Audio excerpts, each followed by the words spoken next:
I'm Jonathan here at Humanoids Summit with David at TQ Systems, and he's going to talk about motors, something I know very little about because I come from the software world. David, thanks for your time today. Pleasure. So tell me about what's special about what you guys do here. Right now, we are showcasing our frameless motors. Okay.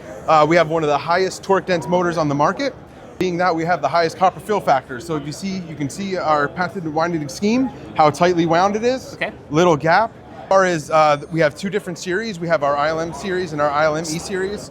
A lot of the humanoids right now are looking to bring their designs down and really to a compact design. So what our motors, a frameless motor will do is allows for maximum design freedom. You're able to integrate these directly into the application. So that's very important, especially for humanoids right now. Mm-hmm. Like I said, everyone's trying to bring down the design and make the robot as light as possible. By using a frameless motor, directly integrate this into your application.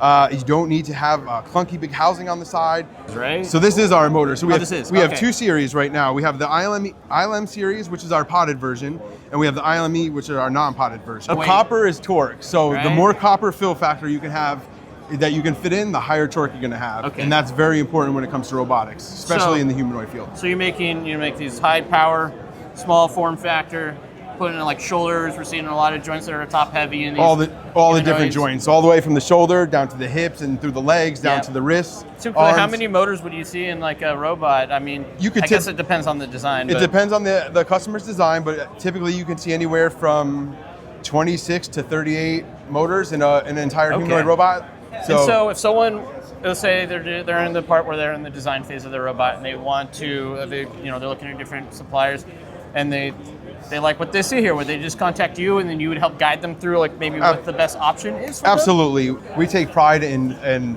really diving in deep with the projects, with the customers. So for instance, if a customer comes to us and they are looking for a motor, we don't just want to sell them a motor. We'll actually take them through the whole process, make sure that the specs are correct. We do a lot of different customizations for customers as well. So if they needed to increase the performance, they wanted to increase the stack length of the motor, we can do that as well. We're an electronics manufacturer as well. Okay. So we can take your PCB design, we can either create one for you, or we can take your own design and integrate it right onto the motor itself and bring it to you. Oh, wow.